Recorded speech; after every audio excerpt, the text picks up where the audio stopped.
ਮਜੀਠੀਆ ਸਾਹਿਬ ਨੇ ਉਹਨਾਂ ਨੂੰ ਇੱਕ ਨਵਾਂ ਹੀ ਨਾਂ ਦੇ ਦਿੱਤਾ ਕਿ ਇਹਨਾਂ ਦਾ ਬੱਕਰੀ ਪੰਜਾਬ ਵਾਲਾ ਏਜੰਡਾ ਆ ਕਿ ਮੈਂ ਹੀ ਕਰਦੇ ਨੇ। ਫਾਸਟਵੇ ਵਰਗੇ ਟੈਲੀਵਿਜ਼ਨ ਚੈਨਲਸ ਜਾਂ ਕੁਝ ਖਾਸ ਤੌਰ ਤੇ ਜਿਹੜੇ ਚੈਨਲ ਚੱਲਦੇ ਨੇ ਉਹਨਾਂ ਦੀ ਗੱਲ ਵੀ ਉਹਨਾਂ ਨੇ ਕੀਤੀ ਕਿ ਇਹ ਵੱਡੀ ਟੈਕਸ ਚੋਰੀ ਕਰਦੇ ਨੇ। ਸੋ ਇੰਨੀਆਂ ਨੌਕਰੀਆਂ ਦੇ ਦਿਆਂਗੇ ਕਿ ਬਾਹਰੋਂ ਲੋਕ ਆਉਣ ਲੱਗ ਜਾਣਗੇ। ਇਹ ਬਿਲਕੁਲ ਹਾਲ ਦੀ ਘੜੀ ਗੱਪ ਲੱਗਦੀ ਆ। ਬਸੰਤ ਦਾ ਪਤਾ ਪਤੰਗਾਂ ਤੋਂ ਲੱਗਦਾ, ਇੱਦਾਂ ਚੋਣਾਂ ਦਾ ਸਮਾਂ ਵੀ ਚੋਣ ਜ਼ਾਬਤੇ ਦੇ ਉਲੰਘਣ ਕਰਨ ਵਾਲੇ ਨੋਟਿਸਾਂ ਤੋਂ ਹੀ ਲੱਗਦਾ ਹੈ ਕਿ ਕਿੰਨੇ ਕੁ ਆ ਰਹੇ ਨੇ।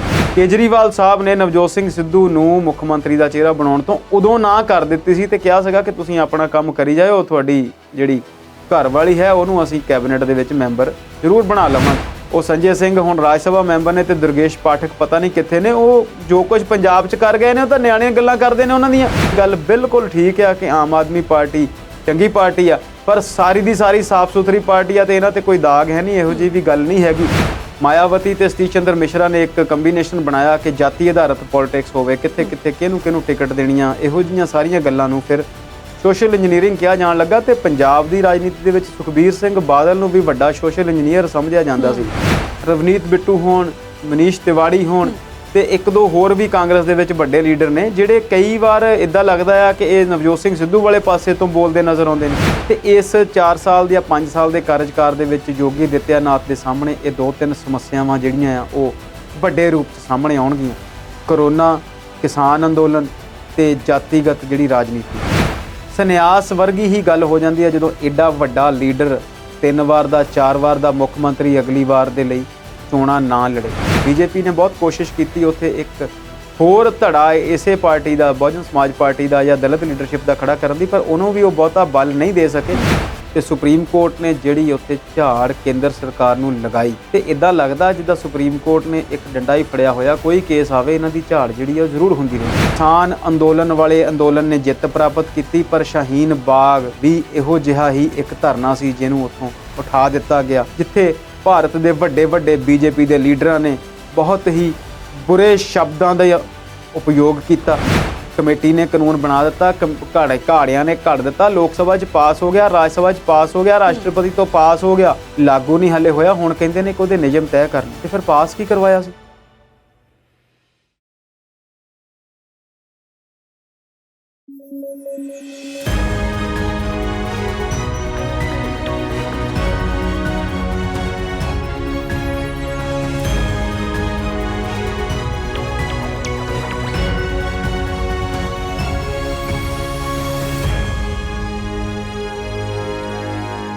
ਸਤਿ ਸ਼੍ਰੀ ਅਕਾਲ, ਤੁਸੀਂ ਦੇਖ ਰਹੇ ਹੋ ਪੰਜਾਬੀ ਨੈਸ਼ਨਲ ਟੀਵੀ ਤੇ ਪ੍ਰੋਗਰਾਮ ਹੈ ਜੀ ਵਿਚਾਰ ਚਰਚਾ। 5 ਰਾਜਾਂ ਦੇ ਵਿੱਚ ਚੋਣਾਂ ਦਾ ਬਿਗਲ ਵੱਜ ਚੁੱਕਾ ਹੈ। ਜੇ ਗੱਲ ਪੰਜਾਬ ਦੀ ਕਰੀਏ ਤਾਂ ਹਰ ਸਿਆਸੀ ਲੀਡਰ ਇੱਕ ਦੂਜੇ ਦੀ ਖਿੱਚੋਤਾਣ ਕਰ ਰਿਹਾ ਆ, ਇੱਕ ਦੂਜੇ ਨੂੰ ਬੁਰਾ ਬਣਾਉਣ ਲਈ, ਚਿੱਕੜ ਸੁੱਟਣ ਲਈ ਪੱਬਾਂ ਭਾਰ ਹੋਏ ਪਏ ਨੇ। ਜੇ ਗੱਲ ਮਨੀਸ਼ ਤਿਵਾੜੀ ਦੀ ਕਰੀਏ ਤਾਂ ਉਹਨਾਂ ਦੇ ਟਵੀਟ ਨੇ ਵੀ ਅੱਜ ਸਵੇਰੇ ਕਾਫੀ ਸ਼ੰਕੇ ਖੜੇ ਕਰ ਦਿੱਤੇ ਨੇ।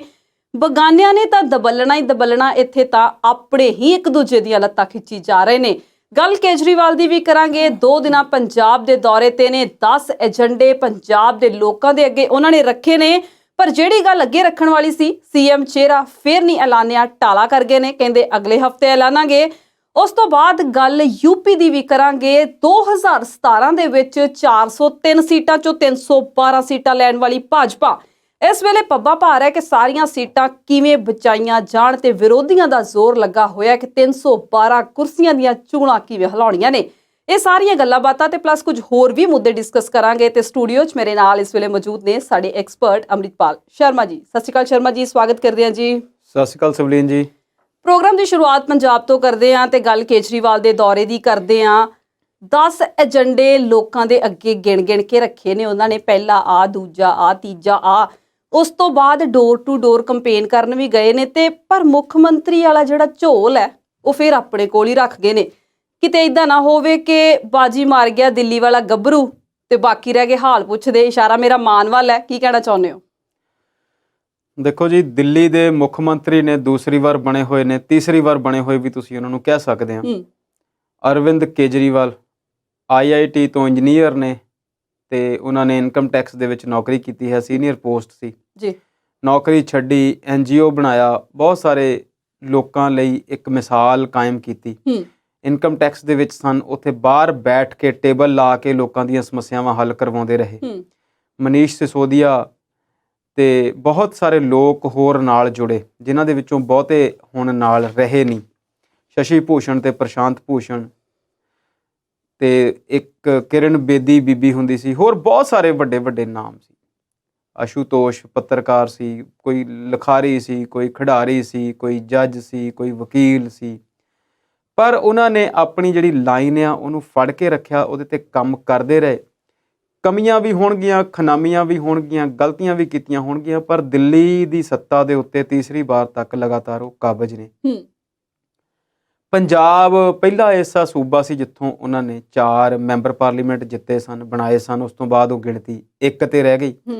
ਹੁਣ ਉਹਨਾਂ ਕੋਲ ਕੁੱਲ 543 ਮੈਂਬਰਾਂ ਦੀ ਜਿਹੜੀ ਲੋਕ ਸਭਾ ਆ ਹਿੰਦੁਸਤਾਨ ਦੀ, ਉਹਦੇ 'ਚ ਇੱਕ ਹੀ ਮੈਂਬਰ ਨੇ ਭਗਵੰਤ ਮਾਨ, ਜਿਹੜੇ ਤੁਹਾਡੀ ਨਜ਼ਰ ਦੇ ਵਿੱਚ ਹੱਥ ਮਲਦੇ ਰਹਿ ਜਾਣਗੇ, ਜਿੱਦਾਂ ਤੁਸੀਂ ਹੁਣੇ ਕਿਹਾ। ਕੇਜਰੀਵਾਲ ਸਾਹਿਬ ਪੰਜਾਬ ਦੀਆਂ ਚੋਣਾਂ ਨੂੰ ਲੈ ਕੇ ਬਹੁਤ ਉਤਸ਼ਾਹਿਤ ਨੇ, ਤੇ ਉਹ ਜਦੋਂ ਪਹਿਲੀ ਵਾਰ ਆਏ ਸੀ ਉਦੋਂ ਸੀਗਾ ਕਿ ਪਹਿਲਾ ਦੌਰਾ ਹੈ, ਦੂਸਰਾ ਦੌਰਾ ਹੈ। ਹੁਣ ਮੈਨੂੰ ਲੱਗਦਾ ਉਹ ਗਿਣਤੀ ਜਿਹੜੀ ਆ ਉਂਗਲੀਆਂ ਤੋਂ ਵੱਧ ਕੇ ਪੋਟਿਆਂ ਤੇ ਆ ਚੁੱਕੀ ਹੈ। ਅਕਸਰ ਉਹ ਪੰਜਾਬ ਆਉਂਦੇ ਜਾਂਦੇ ਰਹਿੰਦੇ ਨੇ। ਬਿਲਕੁਲ ਤੁਹਾਡੀ ਗੱਲ ਠੀਕ ਆ, ਉਹਨਾਂ ਨੇ ਕੁਝ ਮੁੱਦਿਆਂ ਦੀ ਗੱਲ ਕੀਤੀ ਜੀ। ਉਸ ਤੋਂ ਪਹਿਲਾਂ ਜਿਹੜੀ ਤੁਸੀਂ ਗੱਲ ਕੀਤੀ ਉਹ ਬਹੁਤ ਵਾਰ ਉਹ ਗੱਲ ਜਿਹੜੀ ਹੈ ਵਿਚਾਰੀ ਜਾਂਦੀ ਆ, ਤੇ ਹਰ ਦੌਰੇ ਦੇ ਉੱਤੇ ਉਹਨਾਂ ਦੇ ਝੋਲੇ ਚੋਂ ਉਹ ਚਿਹਰਾ ਕੱਢਣ ਦੀ ਕੋਸ਼ਿਸ਼ ਕੀਤੀ ਜਾਂਦੀ ਹੈ ਜਿਹਦੇ ਤੇ ਮੁੱਖ ਮੰਤਰੀ ਦਾ ਟੈਗ ਲਾਇਆ ਹੋਵੇ ਆਮ ਆਦਮੀ ਪਾਰਟੀ ਵੱਲੋਂ। ਤੇ ਅਸੀਂ ਇਸ ਵਿਚਾਰ ਨੂੰ ਕਈ ਵਾਰ ਵਿਚਾਰ ਚੁੱਕੇ ਹਾਂ ਕਿ ਚਿਹਰਾ ਹਾਲੇ ਕਿਸੇ ਨੇ ਵੀ ਨਹੀਂ ਦੱਸਿਆ ਜੀ। ਜਿਹੜੀ ਨਵਜੋਤ ਸਿੰਘ ਸਿੱਧੂ ਨੇ ਕੱਲ ਪ੍ਰੈਸ ਕਾਨਫਰੰਸ ਕੀਤੀ, ਉਹਨਾਂ ਨੇ ਵੀ ਪੰਜਾਬ ਸੰਬੰਧੀ ਕੱਲ ਮੁੱਦੇ ਕੁਝ ਦੱਸੇ। ਉਹਨਾਂ ਨੇ ਕਿਹਾ ਕਿ ਮਾਈਨਿੰਗ ਦੀ ਪਾਲਿਸੀ ਹੋਣੀ ਚਾਹੀਦੀ ਆ, ਕੇਬਲ ਦੀ ਪਾਲਿਸੀ ਹੋਣੀ ਚਾਹੀਦੀ ਆ, ਲੀਕਵਰ ਨੂੰ ਲੈ ਕੇ ਕੋਈ ਪਾਲਿਸੀ ਹੋਣੀ ਚਾਹੀਦੀ ਆ, ਟਰਾਂਸਪੋਰਟ ਨੂੰ ਲੈ ਕੇ ਪਾਲਿਸੀ ਹੋਣੀ ਚਾਹੀਦੀ ਆ, ਇਸ਼ਤਿਹਾਰਬਾਜ਼ੀ ਨੂੰ ਲੈ ਕੇ ਪਾਲਿਸੀ ਹੋਣੀ ਚਾਹੀਦੀ ਆ। ਤੇ ਉਹਨਾਂ ਨੇ ਉਹ ਜਿਹੜਾ ਫਲੈਕਸ ਬੋਰਡ ਪਿੱਛੇ ਲਾਇਆ ਸੀ, ਉਹਦੇ ਤੇ ਉਹਨਾਂ ਨੇ ਪੰਜਾਬ ਦੇ ਕਿਸੇ ਲੀਡਰ ਦੀ ਫੋਟੋ ਵੀ ਨਹੀਂ ਲਾਈ ਸੀ। ਏਜੰਡਾ ਪੰਜਾਬ ਜਾਂ ਮੇਰਾ ਪੰਜਾਬ ਉਹਨਾਂ ਨੇ ਕਿਹਾ। ਹਾਲਾਂਕਿ ਮਜੀਠੀਆ ਸਾਹਿਬ ਨੇ ਉਹਨਾਂ ਨੂੰ ਇੱਕ ਨਵਾਂ ਹੀ ਨਾਂ ਦੇ ਦਿੱਤਾ ਕਿ ਇਹਨਾਂ ਦਾ ਬੱਕਰੀ ਪੰਜਾਬ ਵਾਲਾ ਏਜੰਡਾ ਆ ਕਿ ਮੈਂ ਹੀ ਕਰਦੇ ਨੇ। ਸੋ ਜਦੋਂ ਕਾਂਗਰਸ ਨੇ ਚਿਹਰਾ ਨਹੀਂ ਐਲਾਨ ਕੀਤਾ, ਸ਼੍ਰੋਮਣੀ ਅਕਾਲੀ ਦਲ ਕਹਿੰਦੀ ਆ ਕਿ ਸਾਡੇ ਮੁਖੀ ਸੁਖਬੀਰ ਸਿੰਘ ਬਾਦਲ ਨੇ, ਪਰ ਬਾਦਲ ਸਾਹਿਬ ਕਹਿੰਦੇ ਨੇ ਕਿ ਸਰਕਾਰ ਬਣਾਈ ਅਸੀਂ ਬਣਾਵਾਂਗੇ ਤੇ ਮੁੱਖ ਮੰਤਰੀ ਪ੍ਰਕਾਸ਼ ਸਿੰਘ ਬਾਦਲ ਨੂੰ ਬਣਾਵਾਂਗੇ। ਤੇ ਬੀਜੇਪੀ ਕੋਲ ਵੀ ਹਾਲੇ ਕੋਈ ਚਿਹਰਾ ਨਹੀਂ। ਫਿਰ ਇਸ ਗੱਲ ਦਾ ਪ੍ਰੈਸ਼ਰ ਸਿਰਫ ਔਰ ਸਿਰਫ ਆਮ ਆਦਮੀ ਪਾਰਟੀ ਤੇ ਹੀ ਕਿਉਂ ਰਹਿੰਦਾ, ਇਹ ਮੇਰੀ ਗੱਲ ਸਮਝ ਨਹੀਂ ਆਈ। ਬਾਕੀਆਂ ਨੇ ਐਲਾਨ ਨਹੀਂ ਕੀਤਾ ਤੇ ਬਾਕੀ ਬਹੁਤਾ ਰੌਲਾ ਵੀ ਨਹੀਂ ਪਾਉਂਦੇ। ਇਹ ਜਦੋਂ ਆਉਂਦੇ ਨੇ ਉਦੋਂ ਹੀ ਕਹਿੰਦੇ ਨੇ ਪੰਜਾਬ ਨੂੰ ਸੀਐਮ ਦੇਣਾ, ਜਿਹਦੇ ਤੇ ਲੋਕ ਮਾਣ ਕਰਨਗੇ। ਆਪ ਹੀ ਤੇ ਲੋਕਾਂ ਦੀ ਕਿਉਰਿਓਸਿਟੀ ਵਧਾ ਰਹੇ ਨੇ। ਨਹੀਂ, ਇਹ ਇਦਾਂ ਤੁਹਾਡੀ ਗੱਲ ਠੀਕ ਆ, ਤੁਸੀਂ ਇਦਾਂ ਕਹਿ ਸਕਦੇ ਆ, ਪਰ ਉਹਨਾਂ ਨੇ ਇਹ ਐਲਾਨ ਉਦੋਂ ਹੀ ਕੀਤਾ ਸੀ ਜਦੋਂ ਪੱਤਰਕਾਰਾਂ ਨੂੰ ਪੁੱਛਿਆ ਸੀ ਕਿ ਤੁਹਾਡਾ ਚਿਹਰਾ ਕੌਣ ਹੋਵੇਗਾ। ਆਪ ਆਪਣੇ ਆਪ ਨਹੀਂ ਇਹ ਗੱਲ ਕਰਦੇ। ਮੈਂ ਇਸ ਗੱਲ ਨੂੰ ਇਸ ਤਰੀਕੇ ਨਾਲ ਸੁਵਲੀਨ ਜੀ ਪਹਿਲਾਂ ਵੀ ਕਈ ਵਾਰ ਵਿਸਥਾਰ ਦਿੱਤਾ, ਪਹਿਲਾਂ ਵੀ ਕਈ ਵਾਰ ਗੱਲ ਕੀਤੀ ਕਿ ਸੰਵਿਧਾਨ ਦੇ ਵਿੱਚ ਇਹੋ ਜਿਹੀ ਕੋਈ ਪ੍ਰਥਾ ਨਹੀਂ ਹੈਗੀ, ਕੋਈ ਇਹੋ ਜਿਹਾ ਨਿਯਮ ਨਹੀਂ ਹੈ ਕਿ ਤੁਸੀਂ ਮੁੱਖ ਮੰਤਰੀ ਦਾ ਚਿਹਰਾ ਜਾਂ ਪ੍ਰਧਾਨ ਮੰਤਰੀ ਦਾ ਚਿਹਰਾ ਐਲਾਨਣਾ ਹੈ ਜੀ। ਉੱਥੇ ਸਾਫ਼-ਸਾਫ਼ ਲਿਖਿਆ ਕਿ 117 ਬੰਦੇ ਚੁਣ ਕੇ ਆਉਣਗੇ, ਉਹਨਾਂ ਚੋਂ ਆਪਣਾ ਮੁਖੀ ਚੁਣਨਗੇ ਤੇ ਉਹ ਮੁੱਖ ਮੰਤਰੀ ਹੋਵੇਗਾ, ਪਰ ਜਦੋਂ ਫਿਰ ਉਹ ਕੈਬਨਿਟ ਬਣਾਵੇਗਾ। ਪਰ ਜਦੋਂ ਕੁੰਵਰ ਵਿਜੇ ਪ੍ਰਤਾਪ ਨੂੰ ਆਪਣੀ ਪਾਰਟੀ 'ਚ ਸ਼ਾਮਲ ਕਰਨ ਆਏ ਨੇ ਤੇ ਉਦੋਂ ਇਹ ਗੱਲ ਕਹਿ ਕੇ ਗਏ ਨੇ ਕਿ ਪੰਜਾਬ ਦਾ ਮੁੱਖ ਮੰਤਰੀ ਇਦਾਂ ਦਾ ਹੋਊਗਾ, ਸਿੱਖ ਚਿਹਰਾ ਹੋਊਗਾ, ਤੇ ਉਸ ਤੋਂ ਬਾਅਦ ਹੀ ਪੱਤਰਕਾਰਾਂ ਦੇ ਹੱਥ ਵਿੱਚ ਉਹ ਗੱਲ ਆਈ ਹੈ। ਨਹੀਂ, ਇਹ ਤਾਂ ਬਿਲਕੁਲ ਚੰਗੀ ਗੱਲ ਹੈ, ਇਹਦੇ 'ਚ ਤਾਂ ਕੋਈ ਗਲਤ ਗੱਲ ਨਹੀਂ ਹੈ। ਦੇਖੋ, ਤੁਸੀਂ ਮੈਨੂੰ ਕੇਜਰੀਵਾਲ ਦੀ ਵਕਾਲਤ ਨਾ ਕਰਵਾਓ।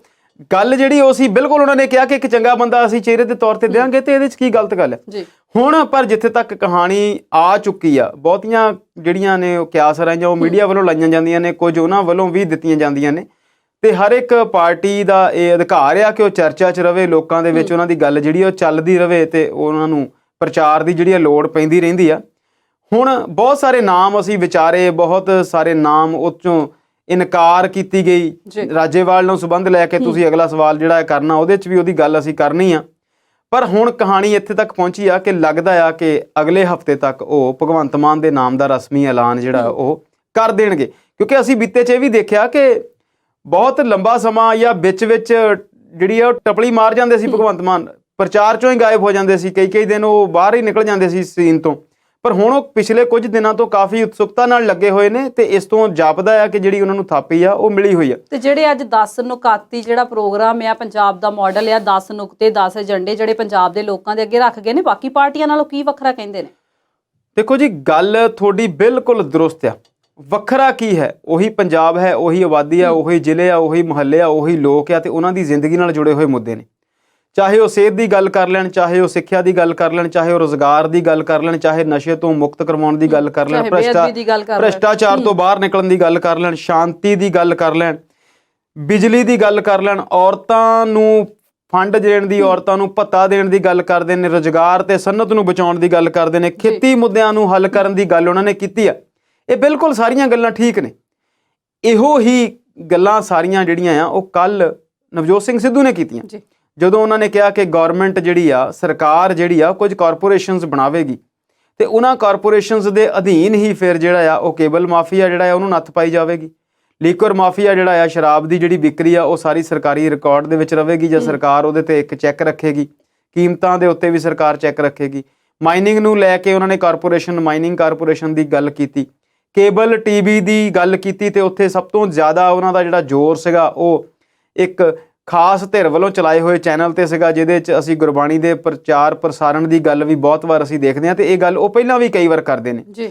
ਫਾਸਟਵੇ ਵਰਗੇ ਟੈਲੀਵਿਜ਼ਨ ਚੈਨਲਸ ਜਾਂ ਕੁਝ ਖਾਸ ਤੌਰ ਤੇ ਜਿਹੜੇ ਚੈਨਲ ਚੱਲਦੇ ਨੇ ਉਹਨਾਂ ਦੀ ਗੱਲ ਵੀ ਉਹਨਾਂ ਨੇ ਕੀਤੀ ਕਿ ਇਹ ਵੱਡੀ ਟੈਕਸ ਚੋਰੀ ਕਰਦੇ ਨੇ। ਉਹਨਾਂ ਨੇ ਦੱਸਿਆ ਕਿ ਸਰਕਾਰੀ ਅੰਕੜਿਆਂ ਦੇ ਮੁਤਾਬਕ 30-40 ਲੱਖ ਟੈਲੀਵਿਜ਼ਨ ਪੰਜਾਬ ਦੇ ਵਿੱਚ ਹੈ ਜਿਨ੍ਹਾਂ ਦਾ ਟੈਕਸ ਇਹ ਕੇਬਲ ਮਾਫੀਆ ਜਿਹੜਾ ਹੈ ਉਹ ਦੇ ਰਿਹਾ। ਉਹਨਾਂ ਨੇ ਕਿਹਾ ਕਿ ਅਸਲ ਦੇ ਵਿੱਚ ਟੈਲੀਵਿਜ਼ਨਾਂ ਦੀ ਗਿਣਤੀ ਜਿਹੜੀ ਆ ਉਹ ਕਰੋੜਾਂ ਤੋਂ ਵੀ ਜ਼ਿਆਦਾ ਹੈ। ਸੋ ਬਹੁਤ ਸਾਰੀਆਂ ਚੀਜ਼ਾਂ ਉਹਨਾਂ ਨੇ ਕੀਤੀਆਂ ਤੇ ਕੁੱਲ ਮਿਲਾ ਕੇ ਉਹਨਾਂ ਨੇ ਦੱਸਿਆ ਕਿ 50,000 ਕਰੋੜ ਦਾ ਜਿਹੜਾ ਆ ਉਹ ਮਾਲੀਆ ਜਿਹੜਾ ਆ ਪੰਜਾਬ ਸਰਕਾਰ ਇਕੱਠਾ ਕਰ ਸਕਦੀ ਆ ਜੇਕਰ ਸਿੱਧੂ ਦੇ ਦੱਸੇ ਹੋਏ ਪੰਜਾਬ ਮਾਡਲ ਤੇ ਚੱਲਿਆ ਜਾਵੇ। ਤੇ ਇਹੋ ਜਿਹੀਆਂ ਹੀ ਗੱਲਾਂ ਜਿਹੜੀਆਂ ਆ ਉਹ ਕੇਜਰੀਵਾਲ ਸਾਹਿਬ ਬਹੁਤ ਵਾਰ ਕਰਦੇ ਨੇ। ਉਹਨਾਂ ਨੇ ਵੀ ਇਹ ਗੱਲ ਕੀਤੀ। ਦੇਖੋ ਦੋਨਾਂ ਦੀ ਸਿਮਿਲੈਰਿਟੀਜ਼ ਆ।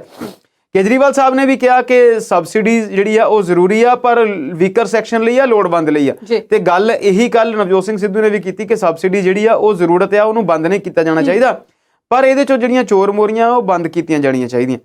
ਸੋ ਜਦੋਂ ਤੁਸੀਂ ਗੱਲ ਕਰਦੇ ਆ, ਇੱਕ ਪੰਜਾਬੀ ਦੀ ਕਹਾਵਤ ਤੁਸੀਂ ਸਾਰੇ ਸੁਣਦੇ ਸੀ, ਅਸੀਂ ਵੀ ਸੁਣਦੇ ਸੀ, 100 ਸਿਆਣੇ ਇੱਕੋ ਗੱਲ, ਮੂਰਖ ਆਪੋ ਆਪਣੀ। ਜੇਕਰ ਤੁਸੀਂ ਮੂਰਖਤਾ ਦੀ ਗੱਲ ਕਰਨੀ ਆ ਫਿਰ ਤੁਸੀਂ ਹੋਰ ਕੋਈ ਗੱਲਾਂ ਕਰਦੇ ਆ।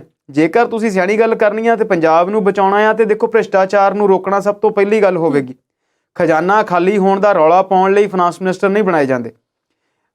ਖਜ਼ਾਨੇ ਨੂੰ ਭਰਨ ਲਈ, ਖਜ਼ਾਨੇ ਦੇ ਜਿਹੜਾ ਦੇਸ਼ ਦੇ ਰਿਸੋਰਸਿਸ ਨੇ ਉਹਨਾਂ ਨੂੰ ਬਚਾਉਣ ਲਈ, ਉੱਥੋਂ ਜਿਹੜਾ ਮਾਲੀਆ ਆ ਉਹ ਇਕੱਠਾ ਕਰਨ ਲਈ ਹੀ ਫਾਈਨਾਂਸ ਮਿਨਿਸਟਰ ਦਾ ਕੰਮ ਆ ਤੇ ਸਾਰੀਆਂ ਜਿਹੜੀਆਂ ਪਾਲਿਸੀਆਂ ਆ ਉਹਦੇ ਅਧੀਨ ਉਲੀਕੀਆਂ ਜਾਂਦੀਆਂ ਨੇ।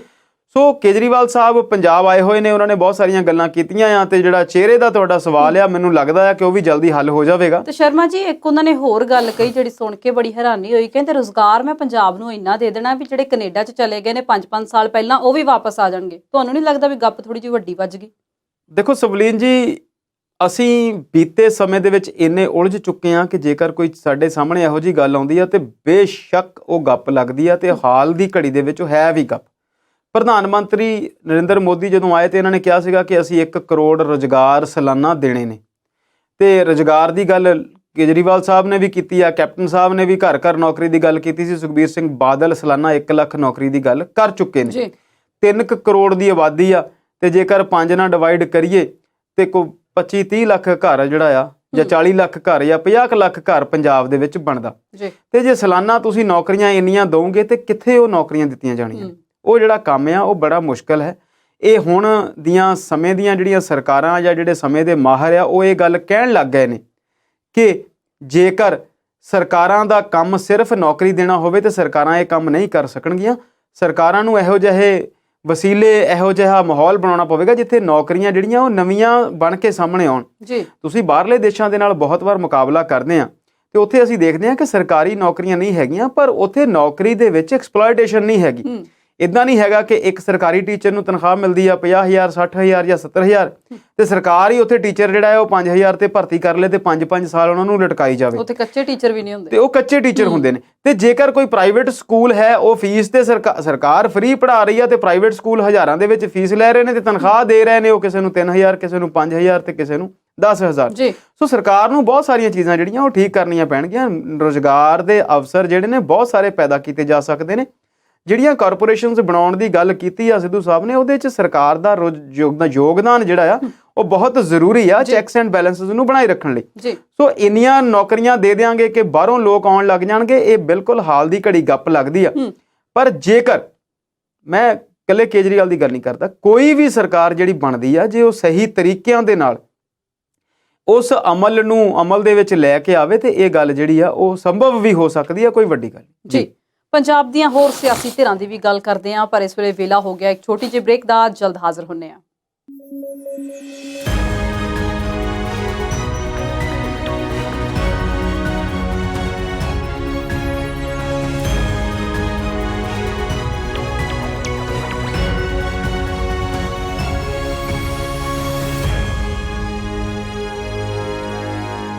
ਬ੍ਰੇਕ ਤੋਂ ਬਾਅਦ ਪ੍ਰੋਗਰਾਮ ਵਿਚਾਰ ਚਰਚਾ ਦੇਖ ਰਹੇ ਦਰਸ਼ਕਾਂ ਦਾ ਸਵਾਗਤ ਕਰਦੇ ਹਾਂ।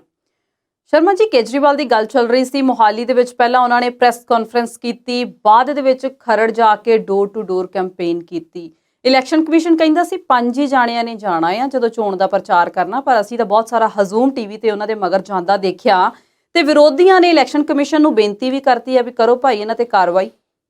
ਦੇਖੋ, ਜਦੋਂ ਚੋਣ ਜਾਬਤਾ ਲੱਗਦਾ ਹੈ ਤੇ ਸਭ ਤੋਂ ਪਹਿਲਾਂ ਇਹ ਜਿਹੜੇ ਨੋਟਿਸ ਆ ਉਹੀ ਆਉਣੇ ਸ਼ੁਰੂ ਹੁੰਦੇ ਨੇ। ਜਿੱਦਾਂ ਬਸੰਤ ਦਾ ਪਤਾ ਪਤੰਗਾਂ ਤੋਂ ਲੱਗਦਾ, ਇਦਾਂ ਚੋਣਾਂ ਦਾ ਸਮਾਂ ਵੀ ਚੋਣ ਜਾਬਤੇ ਦੇ ਉਲੰਘਣ ਕਰਨ ਵਾਲੇ ਨੋਟਿਸਾਂ ਤੋਂ ਹੀ ਲੱਗਦਾ ਹੈ ਕਿ ਕਿੰਨੇ ਕੁ ਆ ਰਹੇ ਨੇ। ਪਰ ਅਸੀਂ ਇਤਿਹਾਸ ਨੂੰ ਫੋਲੀਏ ਤੇ ਇਹਨਾਂ ਕਿਸੇ ਵੀ ਨੋਟਿਸਾਂ ਤੇ ਕੋਈ ਕਾਰਵਾਈ ਜਿਹੜੀ ਉਹ ਨਹੀਂ ਕੀਤੀ ਜਾਂਦੀ। ਜਿਹੜੇ ਜਿੱਤ ਜਾਂਦੇ ਨੇ ਉਹ ਸਰਕਾਰ ਬਣਾ ਲੈਂਦੇ ਨੇ ਤੇ ਫਿਰ ਉਹਨਾਂ ਦੇ ਅਧਿਕਾਰ ਹੇਠ ਸਾਰਾ ਕੁਝ ਆ ਜਾਂਦਾ, ਕਿਉਂਕਿ ਚੋਣ ਕਮਿਸ਼ਨ ਕੋਲ ਸਾਰਾ ਜਿਹੜਾ ਦਾਰੋਮਦਾਰ ਆ ਐਡਮਿਨਿਸਟ੍ਰੇਸ਼ਨ ਦਾ ਜਾਂ ਸਰਕਾਰ ਦਾ ਜਾਂ ਸਟੇਟ ਦਾ ਜਾਂ ਕੇਅਰ ਟੇਕਿੰਗ ਦਾ, ਉਹ 19 ਦਿਨ ਉਸ ਤਰੀਕ ਤੱਕ ਹੀ ਹੈ ਜਿਸ ਦਿਨ ਰਿਜ਼ਲਟ ਆ ਜਾਣੇ ਨੇ। ਉਸ ਤੋਂ ਬਾਅਦ ਚੋਣ ਕਮਿਸ਼ਨ ਦਾ ਜਿਹੜਾ ਕੰਮ ਆ ਉਹ ਸਟੇਟ 'ਚੋਂ ਖਤਮ ਹੋ ਜਾਂਦਾ ਤੇ ਸਰਕਾਰ ਬਣ ਜਾਂਦੀ ਆ। ਤੇ ਇਹ ਗੱਲ ਤੁਸੀਂ ਜਾਣਦੇ ਆ ਕਿ ਸਰਕਾਰ ਚਾਹੇ ਕੈਪਟਨ ਅਮਰਿੰਦਰ ਸਿੰਘ ਦੀ ਹੋਵੇ ਤੇ ਚਾਹੇ ਸੁਖਬੀਰ ਸਿੰਘ ਬਾਦਲ ਦੀ, ਇਹ ਦੋਨੋਂ ਜਿਹੜੇ ਨੇ ਉਹ ਸੇਫ ਰਹਿੰਦੇ ਨੇ। ਮੇਰਾ ਕਹਿਣ ਦਾ ਮਤਲਬ ਇਹ ਆ ਕਿ ਸਰਕਾਰਾਂ ਆਪਸ ਦੇ ਵਿੱਚ ਉਹੀ ਲੋਕ ਚਲਾਉਂਦੇ ਨੇ ਜੋ ਇੱਕ ਦੂਸਰੇ ਦਾ ਖਿਆਲ ਰੱਖਦੇ ਨੇ, ਇੱਕ ਦੂਸਰੇ ਦੇ ਜੋ ਹਿੱਤ ਪਾਲਦੇ ਨੇ। ਤੁਸੀਂ ਗੱਲ ਕੀਤੀ ਚੋਣ ਕਮਿਸ਼ਨ ਦੇ ਨੋਟਿਸ ਦੀ, ਬਿਲਕੁਲ ਠੀਕ ਗੱਲ ਆ। ਉਹਨਾਂ ਨੇ ਉੱਥੇ ਇੱਕ ਰਸ਼ ਜਿਹੜਾ ਉਹ ਨਜ਼ਰ ਆਇਆ, ਹਾਲਾਂਕਿ ਉਹ ਥੋੜੇ ਦੂਰ ਦੂਰ ਤੁਰਦੇ ਹੋਏ ਵੀ ਨਜ਼ਰ ਆਏ, ਪਰ ਲੋਕਾਂ ਦੀ ਜਿਹੜੀ ਗਿਣਤੀ ਆ ਉਹ ਜ਼ਾਹਿਰ ਤੌਰ ਤੇ ਵੱਧ ਸੀ ਜੀ। ਪਰ ਇਹਦੇ ਵਿੱਚ ਤੁਸੀਂ ਇਦਾਂ ਸਮਝ ਸਕਦੇ ਆ ਕਿ ਚੋਣ ਕਮਿਸ਼ਨ ਦੇ ਸਖਤ ਹੋਣ ਨਾਲ ਜਾਂ ਕਰੋਨਾ ਦੇ ਦੌਰਾਨ ਇਹਨਾਂ ਇਲੈਕਸ਼ਨਸ ਦੇ ਚੱਲਣ ਨਾਲ ਉਹ ਜਿਹੜਾ ਚੋਣਾਂ ਵਾਲਾ ਮਾਹੌਲ ਆ ਉਹਦੇ 'ਚ ਥੋੜੀ ਜਿਹੀ ਘੱਟ ਗਰਮਾਹਟ ਨਜ਼ਰ ਆਉਂਦੀ ਆ। ਸਾਨੂੰ ਤੁਹਾਨੂੰ ਇਹ ਗੱਲਾਂ ਚੰਗੀਆਂ ਲੱਗਦੀਆਂ ਨੇ, ਪਰ ਲੀਡਰ ਇਸ ਗੱਲੋਂ ਬਹੁਤ ਔਖੇ ਨੇ। ਰੈਲੀਆਂ ਦਾ ਨਾ ਹੋਣਾ, ਉਹ ਜਿਹੜੀਆਂ ਯਾਤਰਾਵਾਂ ਆ, ਜਿਹੜੇ ਰੋਡ ਸ਼ੋਅ ਨੇ, ਮਾਰਚ ਨੇ, ਸਮਾਗਮ ਨੇ, ਉਹ ਨਾ ਹੋਣੇ, ਉਹਦੇ ਲਈ ਉਹ ਫਿਰ ਉਹਨਾਂ ਨੂੰ ਉਹ ਜਿਹੜੀਆਂ ਚੋਣਾਂ ਆ ਉਹ ਫਿੱਕੀਆਂ ਫਿੱਕੀਆਂ ਲੱਗਦੀਆਂ ਨੇ। ਜੇ ਉਹਨਾਂ ਦੀ ਪ੍ਰੈਸ ਕਾਨਫਰੰਸ ਦੀ ਗੱਲ ਕਰੀਏ ਤੇ 2-3 ਗੱਲਾਂ ਬਹੁਤ ਸੋਹਣੇ ਤਰੀਕੇ ਦੇ ਨਾਲ ਨਿਕਲ ਕੇ ਸਾਹਮਣੇ ਆਈਆਂ। ਇੱਕ ਤੇ ਉਹਨਾਂ ਨੇ ਸੰਯੁਕਤ ਸਮਾਜ ਮੋਰਚੇ ਦੇ ਸਬੰਧ ਵਿੱਚ ਜਿਹੜੀ ਗੱਲਬਾਤ ਕੀਤੀ ਜੀ। ਬਿੱਲ ਬੀਤੇ ਦਿਨਾਂ 'ਚ ਕਿਹਾ ਜਾ ਰਿਹਾ ਸੀ, ਰਾਜੇਵਾਲ ਸਾਹਿਬ ਵੀ ਇਹ ਗੱਲ ਕਹਿ ਰਹੇ ਸੀ ਕਿ ਮੇਰੀ ਉਹਨਾਂ ਨਾਲ ਕੋਈ ਗੱਲ ਨਹੀਂ ਹੋਈ, ਤੇ ਭਗਵੰਤ ਮਾਨ ਨੇ ਵੀ ਕਿਹਾ ਕਿ ਮੈਨੂੰ ਇਹਦੇ ਬਾਰੇ ਕੋਈ ਜਾਣਕਾਰੀ ਨਹੀਂ ਤੇ ਕੋਈ ਸਾਡੀ ਕਿਸੇ ਨਾਲ ਕੋਈ ਗੱਠਜੋੜ ਦੀ ਗੱਲ ਨਹੀਂ ਹੋਈ। ਪਰ ਤੁਹਾਨੂੰ ਯਾਦ ਆ ਕਿ 17 ਦੀਆਂ ਚੋਣਾਂ ਤੋਂ ਬਾਅਦ ਇਹ ਗੱਲ ਸਾਹਮਣੇ ਆ ਗਈ ਸੀ ਕਿ ਕੇਜਰੀਵਾਲ ਸਾਹਿਬ ਨੇ ਨਵਜੋਤ ਸਿੰਘ ਸਿੱਧੂ ਨੂੰ ਮੁੱਖ ਮੰਤਰੀ ਦਾ ਚਿਹਰਾ ਬਣਾਉਣ ਤੋਂ ਉਦੋਂ ਨਾ ਕਰ ਦਿੱਤੀ ਸੀ ਤੇ ਕਿਹਾ ਸੀਗਾ ਕਿ ਤੁਸੀਂ ਆਪਣਾ ਕੰਮ ਕਰੀ ਜਾਓ, ਤੁਹਾਡੀ ਜਿਹੜੀ ਘਰ ਵਾਲੀ ਹੈ ਉਹਨੂੰ ਅਸੀਂ ਕੈਬਨਿਟ ਦੇ ਵਿੱਚ ਮੈਂਬਰ ਜ਼ਰੂਰ ਬਣਾ ਲਵਾਂਗੇ। ਤੇ ਬਹੁਤ ਲੰਬੇ ਸਮੇਂ ਤੋਂ ਇਸ ਗੱਲ ਦੀ ਚਰਚਾ ਚੱਲਦੀ ਸੀ ਕਿ ਨਵਜੋਤ ਸਿੰਘ ਸਿੱਧੂ ਜਾਂ ਰਾਜੇਵਾਲ ਦੋਨਾਂ ਚੋਂ ਕੋਈ ਵੀ ਆਮ ਆਦਮੀ ਪਾਰਟੀ ਦਾ ਚਿਹਰਾ ਬਣ ਸਕਦਾ ਹੈ। ਅੱਜ ਜਿਹੜੀ ਗੱਲ ਕੀਤੀ, ਉਹਨਾਂ ਨੇ ਦੱਸਿਆ ਕਿ ਰਾਜੇਵਾਲ ਸਾਹਿਬ ਮੇਰੇ ਕੋਲ ਆਏ ਸੀ ਤੇ ਉਹਨਾਂ ਨੇ 60 ਸੀਟਾਂ ਮੰਗੀਆਂ ਸਨ, ਜਦ ਕਿ ਇਹ ਗੱਲ 2-3 ਹਫ਼ਤਿਆਂ ਤੋਂ ਸੂਤਰਾਂ ਦੁਆਰਾ ਚੱਲਦੀ ਰਹੀ ਆ ਕਿ 35-40 ਸੀਟਾਂ ਦੇਣ ਦੀ ਇਹ ਗੱਲ ਕਰਦੇ ਸੀ। ਤੇ ਉਹਨਾਂ ਨੇ ਕਿਹਾ ਕਿ ਜਦੋਂ ਇਹ ਮੇਰੇ ਕੋਲ ਆਏ ਸੀ ਤਾਂ ਉਦੋਂ ਇਹਨਾਂ ਨੇ 60 ਸੀਟਾਂ ਮੰਗੀਆਂ, ਸਾਡੇ ਕੋਲ ਸੀਟਾਂ ਹੀ 27 ਦੇ ਕਰੀਬ ਬਕਾਇਆ ਸੀ ਕਿਉਂਕਿ 90 ਅਸੀਂ ਵੰਡ ਚੁੱਕੇ ਸੀ। ਤੇ ਮੈਂ ਇਹਨਾਂ ਨੂੰ ਕਿ ਉਹਨਾਂ ਦੇ ਸ਼ਬਦ ਬੜੇ ਕਮਾਲ ਦੇ ਸੀ ਅੱਜ ਸਵਲੀਨ ਜੀ। ਉਹਨਾਂ ਨੇ ਕਿਹਾ ਕਿ ਮੈਂ ਉਹਨਾਂ ਨੂੰ ਕਿਹਾ ਕਿ ਤੁਸੀਂ ਕਿਸਾਨ ਹੋ, ਤੁਸੀਂ ਕਿਸਾਨਾਂ ਵਾਲੀ ਜੰਗ ਜਿੱਤੀ ਹੈ ਤੇ ਸਾਰਾ ਪੰਜਾਬ ਜਿਹੜਾ ਉਹ ਕਿਸਾਨੀ ਨਾਲ ਜੁੜਿਆ ਹੋਇਆ, ਜਿਹੜੀਆਂ ਅਸੀਂ ਅਨਾਉਂਸ ਵੀ ਕਰ ਦਿੱਤੀਆਂ ਉਹ ਵੀ ਤੁਹਾਡੀਆਂ ਹੀ ਨੇ। ਸੋ ਉਹ ਬਿਲਕੁਲ ਦੇਖਣ ਲਈ ਚੰਗੇ ਸ਼ਬਦ ਲੱਗਦੇ ਨੇ, ਸਿਆਸੀ ਤੌਰ ਤੇ ਪ੍ਰਭਾਵ ਵੀ ਉਹਨਾਂ ਸ਼ਬਦਾਂ ਦਾ ਚੰਗਾ ਆ, ਪਰ ਉਹ ਦੂਸਰੇ ਬੰਦੇ ਨੂੰ ਆਪਣੇ ਪ੍ਰਭਾਵ 'ਚ ਲੈਣ ਵਾਲੀ ਗੱਲ ਸੀ। 90 ਤੋਲੇ ਸੀ ਬਿਲਕੁਲ। ਫਿਰ ਉਹਨਾਂ ਨੇ ਕਿਹਾ ਕਿ ਉਹ ਜਿਹੜੀ ਗੱਲ ਸੀ ਉਹ ਉਸ ਤੋਂ ਬਾਅਦ ਉਹ ਟੁੱਟ ਗਈ। ਅਗਲੇ ਇੱਕ ਸਵਾਲ ਦੇ ਜਵਾਬ ਵਿੱਚ ਉਹਨਾਂ ਨੇ ਭ੍ਰਿਸ਼ਟਾਚਾਰ ਦੀ ਗੱਲ ਕੀਤੀ ਕਿ ਰੌਲਾ ਇਸ ਗੱਲ ਦਾ ਪੰਜਾਬ ਵਿੱਚ ਹੈ ਕਿ ਬਹੁਤ ਸਾਰਾ ਪੈਸੇ ਦਾ ਲੈਣ ਦੇਣ ਜਿਹੜਾ ਉਹ ਟਿਕਟਾਂ ਦੇ ਮਾਮਲੇ ਵਿੱਚ ਹੋਇਆ। ਜੀ ਬਿਲਕੁਲ। ਇਸ ਗੱਲ ਨੂੰ ਜੇ ਅਸੀਂ ਅੱਜ ਦੀ ਪ੍ਰੈਸ ਕਾਨਫਰੰਸ ਤੋਂ ਪਹਿਲਾਂ ਕੱਲ ਵਾਲੀ ਪ੍ਰੈਸ ਕਾਨਫਰੰਸ ਦੇਖੀਏ ਜਿਹੜੀ ਉੱਥੇ ਯੂਥ ਆਪ ਦੇ ਲੀਡਰਾਂ ਨੇ ਕੀਤੀ, ਉਹਨਾਂ ਨੇ ਤਾਂ ਇਹ ਕਿਹਾ ਕਿ 56 ਸੀਟਾਂ ਜਿਹੜੀਆਂ ਅਨਾਉਂਸ ਹੋਈਆਂ ਹੁਣ ਤੱਕ ਉਹ ਸਾਰੀਆਂ ਦੀਆਂ ਸਾਰੀਆਂ ਜਿਹੜੀਆਂ ਨੇ ਉਹ ਪਾਰਟੀ ਦੇ ਵਰਕਰਾਂ ਦੀਆਂ ਨਾ ਹੋ ਕੇ ਬਾਹਰੋਂ ਆਏ ਹੋਏ ਲੋਕਾਂ ਦੀਆਂ ਨੇ। ਤੇ ਬੀਤੇ ਦਿਨਾਂ ਦੇ ਵਿੱਚ ਜਲੰਧਰ ਦੇ ਵਿੱਚ ਜਿਸ ਦਿਨ ਰਾਘਵ ਚੱਡਾ ਜਿਸ ਤਰੀਕੇ ਦੇ ਨਾਲ ਪ੍ਰੈਸ ਕਾਨਫਰੰਸ ਕਰਨ ਆਏ, ਵਾਪਸ ਮੁੜ ਗਏ, ਜਿਸ ਤਰੀਕੇ ਦੇ ਨਾਲ ਨਾਅਰੇਬਾਜ਼ੀ ਹੋਈ, ਜਿਸ ਤਰੀਕੇ ਦੇ ਨਾਲ ਉੱਥੇ ਹੱਥੋਂ ਪਾਈ ਹੋਏ ਦੋ ਧੜਿਆਂ ਦੇ ਵਰਕਰ ਆਪਸ ਦੇ ਵਿੱਚ, ਆਮ ਆਦਮੀ ਪਾਰਟੀ ਦੇ ਆਪਸ ਦੇ ਵਿੱਚ ਹੀ, ਉਸ ਸਾਰੀ ਚੀਜ਼ ਨੂੰ ਲੈ ਕੇ ਇਹ ਗੱਲ ਬਿਲਕੁਲ ਸਪਸ਼ਟ ਸਾਹਮਣੇ ਆਉਂਦੀ ਹੈ ਸਵਲੀਨ ਜੀ ਕਿ ਇੱਕ ਬੰਦਾ ਅੱਜ ਪਾਰਟੀ ਜੁਆਇਨ ਕਰਦਾ ਤੇ ਕੱਲ ਉਹਨੂੰ ਟਿਕਟ ਮਿਲ ਜਾਂਦੀ ਆ ਤੇ ਉਹਦਾ ਕੋਈ ਆਧਾਰ ਵੀ ਬਹੁਤ ਵੱਡਾ ਚੌੜਾ ਨਹੀਂ ਹੁੰਦਾ। ਅਸੀਂ ਕਿਸੇ ਦਾ ਨਾਮ ਨਹੀਂ ਲੈ ਕੇ ਗੱਲ ਕਰਦੇ, ਪਰ ਬਹੁਤ ਸਾਰੇ ਚਿਹਰੇ ਅਜਿਹੇ ਹਨ ਜਿਨ੍ਹਾਂ ਤੇ ਇਹੋ ਜਿਹੇ ਦੋਸ਼ ਲੱਗਦੇ ਨੇ। ਹਾਲਾਂਕਿ ਜਿਹੜੀ ਉਹਨਾਂ ਨੇ ਗੱਲ ਕੀਤੀ ਆਪਣੀ ਪ੍ਰੈਸ ਕਾਨਫਰੰਸ ਦੇ ਵਿੱਚ ਕਿ ਰਾਜੇਵਾਲ ਸਾਹਿਬ ਨੇ ਮੈਨੂੰ ਇੱਕ ਵੀਡੀਓ ਸੁਣਾਈ ਸੀ ਜਿਹਦੇ ਵਿੱਚ ਦੋ ਅਣਜਾਣ ਲੋਕ ਗੱਲਾਂ ਕਰ ਰਹੇ ਸੀ, ਹੈਨਾ, ਤੇ ਫਿਰ ਉਹਨਾਂ ਨੇ ਫਿਰ ਉਹੀ ਲੀਡਰਸ਼ਿਪ ਵਾਲਾ ਦਾਅਵਾ ਕੀਤਾ ਲੀਡਰਾਂ ਵਾਲਾ ਕਿ ਮੈਨੂੰ ਸਾਬਤ ਕਰੋ ਤੇ ਮੈਂ ਸਿਆਸਤ ਛੱਡ ਦਊਂਗਾ, ਜਿੱਦਾਂ ਅਸੀਂ ਇੱਕ ਪੱਕਾ ਰਟਿਆ ਰਟਾਇਆ ਬਿਆਨ ਸੁਣਦੇ ਹਾਂ ਜੀ। ਹਾਲਾਂਕਿ ਉਹਨਾਂ ਨੇ ਥੋੜਾ ਜਿਹਾ ਉਹਦੇ 'ਚ ਮੋਡੀਫਿਕੇਸ਼ਨ ਜ਼ਰੂਰ ਕੀਤੀ। ਕੇਜਰੀਵਾਲ ਸਾਹਿਬ ਨੇ ਕਿਹਾ ਕਿ ਮੈਂ ਰਾਜੇਵਾਲ ਸਾਹਿਬ ਨੂੰ ਕਿਹਾ ਕਿ ਤੁਹਾਡੇ ਕੋਲ ਕੋਈ ਸਬੂਤ ਹਨ ਤੇ ਮੈਨੂੰ ਵੀ ਨਾ ਦਿਓ, ਪਬਲਿਕਲੀ ਨਸ਼ਰ ਕਰ ਦਿਓ, ਮੈਂ ਉਹਨਾਂ ਲੋਕਾਂ ਨੂੰ ਪਾਰਟੀ 'ਚੋਂ ਕੱਢ ਦੇਵਾਂਗਾ। ਤੇ ਕੇਜਰੀਵਾਲ ਸਾਹਿਬ ਇਹ ਗੱਲ ਭਲੀ ਭਾਂਤ ਜਾਣਦੇ ਨੇ ਕਿ ਉਹ ਹੁਣ ਬਹੁਤ ਪੜ੍ਹੇ ਲਿਖੇ ਵੀ ਹਨ, ਤਜਰਬੇਕਾਰ ਵੀ ਹਨ ਤੇ ਹੁਣ ਸਿਆਸਤ 'ਚ ਵੀ ਤਜਰਬਾ ਲੰਬਾ ਹਾਸਲ ਕਰ ਲਿਆ ਉਹਨਾਂ ਨੇ।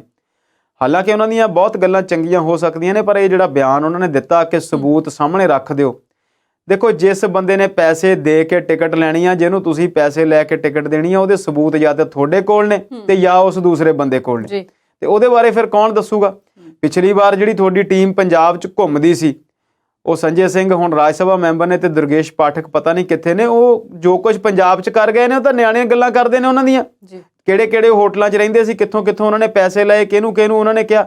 ਤੇ ਹੁਣ ਵੀ ਇਹੋ ਜਿਹੀਆਂ 20 ਗੱਲਾਂ ਨੇ। ਜੇ ਕੇਜਰੀਵਾਲ ਇਸ ਗੱਲ ਦਾ ਸਬੂਤ ਜਾਣਨਾ ਚਾਹੁੰਦੇ ਨੇ, ਜਿੰਨਾ ਉਹਨਾਂ ਦਾ ਸਿਸਟਮ ਸੁਰੱਖਿਆ ਤੰਤਰ ਜਾਂ ਖੂਫੀਆ ਤੰਤਰ ਮਜ਼ਬੂਤ ਆ, ਉਹਨਾਂ ਨੂੰ ਸਾਰੀਆਂ ਗੱਲਾਂ ਦਾ ਪਤਾ ਲੱਗ ਸਕਦਾ। ਜੇ ਨਹੀਂ ਪਤਾ ਤੇ ਉਹ ਕਿਸੇ ਸਿਆਣੇ ਨੂੰ ਪੁੱਛ ਲੈਣ, ਉਹ ਝੱਟ ਦੱਸ ਦੇਗਾ ਕਿ ਪੰਜਾਬ 'ਚ ਕਿਹੜੀ ਕਿਹੜੀ ਸੀਟ ਕਿੱਥੋਂ ਕਿੱਥੋਂ ਮਿਲੀ ਆ ਜੀ।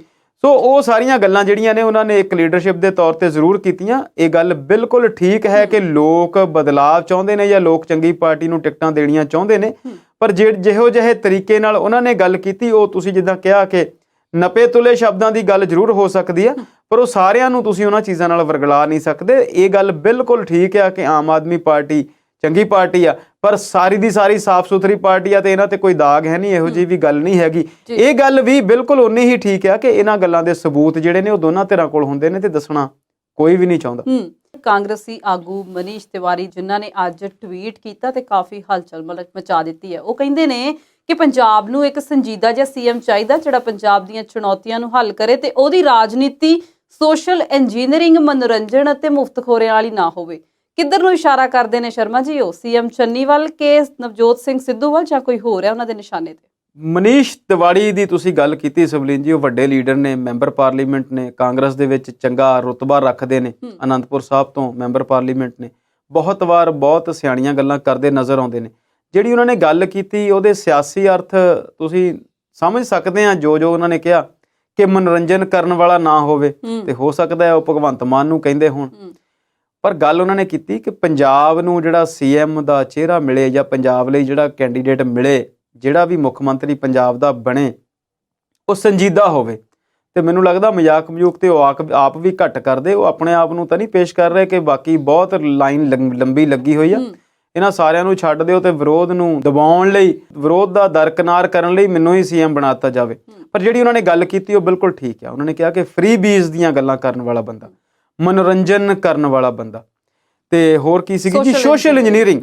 ਸੋਸ਼ਲ ਇੰਜੀਨੀਅਰਿੰਗ ਨੂੰ ਇਹ ਜਿਹੜਾ ਸ਼ਬਦ ਆ ਰਾਜਨੀਤੀ ਦੇ ਵਿੱਚ ਯੂਪੀ ਦੀ ਰਾਜਨੀਤੀ ਤੋਂ ਆਇਆ, ਜਦੋਂ ਹੁਣ ਮਾਇਆਵਤੀ ਤੇ ਸਤੀਸ਼ ਚੰਦਰ ਮਿਸ਼ਰਾ ਨੇ ਇੱਕ ਕੰਬੀਨੇਸ਼ਨ ਬਣਾਇਆ ਕਿ ਜਾਤੀ ਆਧਾਰਿਤ ਪੋਲਿਟਿਕਸ ਹੋਵੇ, ਕਿੱਥੇ ਕਿੱਥੇ ਕਿਹਨੂੰ ਟਿਕਟ ਦੇਣੀਆਂ, ਇਹੋ ਜਿਹੀਆਂ ਸਾਰੀਆਂ ਗੱਲਾਂ ਨੂੰ ਫਿਰ ਸੋਸ਼ਲ ਇੰਜੀਨੀਅਰਿੰਗ ਕਿਹਾ ਜਾਣ ਲੱਗਾ। ਤੇ ਪੰਜਾਬ ਦੀ ਰਾਜਨੀਤੀ ਦੇ ਵਿੱਚ ਸੁਖਬੀਰ ਸਿੰਘ ਬਾਦਲ ਨੂੰ ਵੀ ਵੱਡਾ ਸੋਸ਼ਲ ਇੰਜੀਨੀਅਰ ਸਮਝਿਆ ਜਾਂਦਾ ਸੀ, ਸਮਾਜਿਕ ਇੰਜੀਨੀਅਰ ਜਿਹਨੂੰ ਤੁਸੀਂ ਕਹਿ ਸਕਦੇ ਆ। ਤੇ ਮਨੀਸ਼ ਤਿਵਾੜੀ ਨੇ ਕਿਹਾ ਕਿ ਉਹ ਬੰਦਾ ਸੋਸ਼ਲ ਇੰਜੀਨੀਅਰਿੰਗ ਵੀ ਨਾ ਕਰਦਾ ਹੋਵੇ। ਕਹਿਣ ਦਾ ਅਰਥ ਕੀ ਹੈ ਕਿ ਜਾਤੀਵਾਦ ਦੀ ਜਿਹੜੀ ਰਾਜਨੀਤੀ ਆ ਉਹ ਵੀ ਨਾ ਕਰਦਾ ਹੋਵੇ। ਇਹਨਾਂ ਸਾਰੀਆਂ ਗੱਲਾਂ ਨੂੰ ਦੇਖ ਕੇ ਇਦਾਂ ਲੱਗਦਾ ਕਿ ਉਹਨਾਂ ਨੇ ਇੱਕ ਸਰਸਰੀ ਜਿਹਾ ਹੀ ਟਵੀਟ ਕੀਤਾ, ਪਰ ਮੈਨੂੰ ਇਦਾਂ ਲੱਗਦਾ ਕਿ ਉਹ ਬਹੁਤ ਵਾਰ ਭਟਕੇ ਹੋਏ ਬਿਆਨ ਦਿੰਦੇ ਨਜ਼ਰ ਆਉਂਦੇ ਨੇ। ਰਵਨੀਤ ਬਿੱਟੂ ਹੋਣ, ਮਨੀਸ਼ ਤਿਵਾੜੀ ਹੋਣ, ਤੇ ਇੱਕ ਦੋ ਹੋਰ ਵੀ ਕਾਂਗਰਸ ਦੇ ਵਿੱਚ ਵੱਡੇ ਲੀਡਰ ਨੇ ਜਿਹੜੇ ਕਈ ਵਾਰ ਇਦਾਂ ਲੱਗਦਾ ਆ ਕਿ ਇਹ ਨਵਜੋਤ ਸਿੰਘ ਸਿੱਧੂ ਵਾਲੇ ਪਾਸੇ ਤੋਂ ਬੋਲਦੇ ਨਜ਼ਰ ਆਉਂਦੇ ਨੇ, ਕਈ ਵਾਰ ਹਾਈ ਕਮਾਂਡ ਵਾਲੇ ਪਾਸੇ ਤੋਂ ਬੋਲਦੇ ਨਜ਼ਰ ਆਉਂਦੇ ਨੇ, ਤੇ ਕਈ ਵਾਰ ਇਹ ਕੈਪਟਨ ਅਮਰਿੰਦਰ ਸਿੰਘ ਵਾਲੇ ਵੇਲੇ 'ਚ ਉਹਨਾਂ ਦੇ ਵਾਲੇ ਪਾਸੇ ਵੀ ਬੋਲਦੇ ਨਜ਼ਰ ਆਉਂਦੇ ਨੇ, ਤੇ ਕਈ ਵਾਰ ਇਦਾਂ ਲੱਗਦਾ ਹੈ ਕਿ ਚੰਨੀ ਸਾਹਿਬ ਤੇ ਜਾਖੜ ਸਾਹਿਬ ਵਾਲੇ ਪਾਸੇ ਵੀ ਖੜੇ ਹੁੰਦੇ ਨੇ। ਤੋਂ ਹੁਣ ਦਾ ਜਿਹੜਾ ਅੱਜ ਦਾ ਬਿਆਨ ਆ ਉਹ ਇਹੋ ਜਿਹਾ ਹੀ ਹੈ, ਰਲਿਆ ਮਿਲਿਆ, ਕਿ ਉਹ ਜਿਹੜਾ ਆ ਉਹਨਾਂ ਨੇ ਗੱਲ ਸਿਰਫ ਗੋਲ ਜੀ ਛੱਡ ਦਿੱਤੀ ਆ, ਜਿੱਦਾਂ ਕੋਈ ਰਾਤ ਦਾ ਖਿਆਲ ਆਇਆ ਹੁੰਦਾ ਤੇ ਸਵੇਰ ਨੂੰ ਉਹਦਾ ਇੱਕ ਬਿਆਨ ਬਣਾ ਕੇ ਦੇ ਦਈਏ। ਸਿਆਸਤ ਗਰਮ ਹੈ, ਦੇਖੋ ਆਉਣ ਵਾਲੇ ਦਿਨਾਂ 'ਚ ਇਹਨਾਂ ਦੇ ਹੋਰ ਕੀ ਅਰਥ ਕੱਢੇ ਜਾਂਦੇ ਨੇ। ਜੀ ਮੁੱਦਿਆਂ ਤੇ ਚਰਚਾ ਇਸੇ ਤਰ੍ਹਾਂ ਜਾਰੀ ਰੱਖਾਂਗੇ, ਪਰ ਇਸ ਵੇਲੇ ਵੇਲਾ ਇੱਕ ਛੋਟੇ ਜਿਹੇ ਵਕਫੇ ਦਾ ਆ। ਜਲਦ ਹਾਜ਼ਰ ਹੁੰਨੇ ਆ।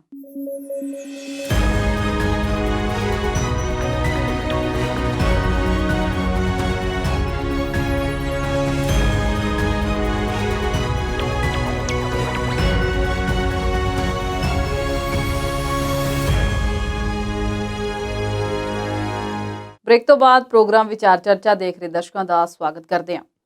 ਸ਼ਰਮਾ ਜੀ, ਪੰਜਾਬ ਚੋਂ ਨਿਕਲ ਕੇ ਗੱਲ ਹੁਣ ਯੂਪੀ ਦੀ ਵੀ ਕਰ ਲਈਏ, ਕਿਉਂਕਿ ਉਹਦੀਆਂ ਚੋਣਾਂ ਵੀ ਜਿਹੜੀਆਂ ਨੇ ਪੰਜਾਬ ਦੇ ਨਾਲ ਹੀ ਨੇ, ਤੇ ਖਬਰਾਂ ਇਹ ਆ ਰਹੀਆਂ ਨੇ ਕਿ ਬਸਪਾ ਸੁਪਰੀਮੋ ਮਾਇਆਵਤੀ ਇਸ ਵਾਰੀ ਚੋਣ ਨਹੀਂ ਲੜ ਰਹੇ। ਕੀ ਉਹ ਸੰਨਿਆਸ ਲੈਣ ਲੱਗੇ ਨੇ, ਉਮਰ ਦਰਾਜ਼ ਹੋ ਗਏ ਨੇ? ਦੇਖੋ, ਉੱਤਰ ਪ੍ਰਦੇਸ਼ ਦੇ ਵਿੱਚ ਵੀ ਚੋਣਾਂ ਨੇ। ਭਾਰਤ ਦਾ ਸਭ ਤੋਂ ਵੱਡਾ ਰਾਜ ਹੈ ਉਹ, ਚੋਣਾਂ ਦੇ ਨਜ਼ਰੀਏ ਤੋਂ, ਕੈਂਡੀਡੇਟ ਦੇ ਨਜ਼ਰੀਏ ਤੋਂ, ਸੀਟਾਂ ਦੇ ਨਜ਼ਰੀਏ ਤੋਂ ਤੇ ਆਬਾਦੀ ਦੇ ਨਜ਼ਰੀਏ ਤੋਂ ਵੀ ਜੀ। ਤੇ ਜਿੱਥੋਂ ਤੱਕ ਯੂਪੀ ਦੀ ਗੱਲ ਹੈ, ਤੇ ਕੱਲ ਵੀ ਅਸੀਂ ਗੱਲ ਕੀਤੀ ਸੀ ਕਿ 1 ਮਹੀਨੇ ਦੇ ਵਿੱਚ 11-12 ਮੈਂਬਰ ਉਹਨਾਂ ਦੇ MLA ਤੇ ਇੱਕ ਮੰਤਰੀ ਜਿਹੜਾ ਆ, ਤੇ 17-18 ਵੱਡੇ ਲੀਡਰ 1 ਮਹੀਨੇ ਦੇ ਵਿੱਚ ਹੀ ਬੀਜੇਪੀ ਨੂੰ ਛੱਡ ਕੇ ਜਾ ਚੁੱਕੇ ਨੇ, ਜਿਹੜੀ ਕਿ ਉੱਥੇ ਸੱਤਾਧਾਰੀ ਧਿਰ ਹੈ ਜੀ। ਤੇ ਅੱਜ ਦੀ ਹੀ ਖਬਰ ਸੀ ਕਿ ਦਾਰਾ ਸਿੰਘ ਚੌਹਾਨ ਉੱਥੋਂ ਮਿਨਿਸਟਰ ਸੀ, ਉਹਨਾਂ ਨੇ ਵੀ ਅਸਤੀਫਾ ਦੇ ਦਿੱਤਾ ਤੇ ਉਹਨਾਂ ਦੇ ਵੀ ਸਪਾ ਦੇ ਵਿੱਚ, ਸਪਾ ਕਹਿ ਦਿੰਦੇ ਆ ਛੋਟੀ ਫਾਰਮ ਦੇ ਵਿੱਚ, ਜਿੱਦਾਂ ਬੀਜੇਪੀ ਨੂੰ ਭਾਜਪਾ ਕਹਿ ਦਿੱਤਾ ਜਾਂਦਾ ਹੈ, ਉਹਨਾਂ ਦੇ ਵੀ ਸਮਾਜਵਾਦੀ ਪਾਰਟੀ ਜਿਹੜੀ ਅਖਿਲੇਸ਼ ਸਿੰਘ ਯਾਦਵ ਦੀ ਹੈ ਉਹਦੇ ਵਿੱਚ ਜਾਣ ਦੇ ਅਸਾਰ ਜਿਹੜੇ ਨੇ ਉਹ ਦੱਸੇ ਜਾਂਦੇ ਨੇ। ਤੇ ਬੀਜੇਪੀ ਦੇ ਲਈ ਉੱਥੇ ਸਥਿਤੀ ਜਿਹੜੀ ਆ ਹਾਲਾਂਕਿ ਸਟਰੋਂਗ ਨਜ਼ਰ ਆਉਂਦੀ ਸੀ ਕਿਸਾਨ ਅੰਦੋਲਨ ਤੋਂ ਪਹਿਲਾਂ ਤੱਕ, ਤੇ ਇਸ 4 ਸਾਲ ਜਾਂ 5 ਸਾਲ ਦੇ ਕਾਰਜਕਾਲ ਦੇ ਵਿੱਚ ਯੋਗੀ ਆਦਿੱਤਿਆਨਾਥ ਦੇ ਸਾਹਮਣੇ ਇਹ 2-3 ਸਮੱਸਿਆਵਾਂ ਜਿਹੜੀਆਂ ਆ ਉਹ ਵੱਡੇ ਰੂਪ 'ਚ ਸਾਹਮਣੇ ਆਉਣਗੀਆਂ। ਕਰੋਨਾ, ਕਿਸਾਨ ਅੰਦੋਲਨ ਤੇ ਜਾਤੀਗਤ ਜਿਹੜੀ ਰਾਜਨੀਤੀ ਆ।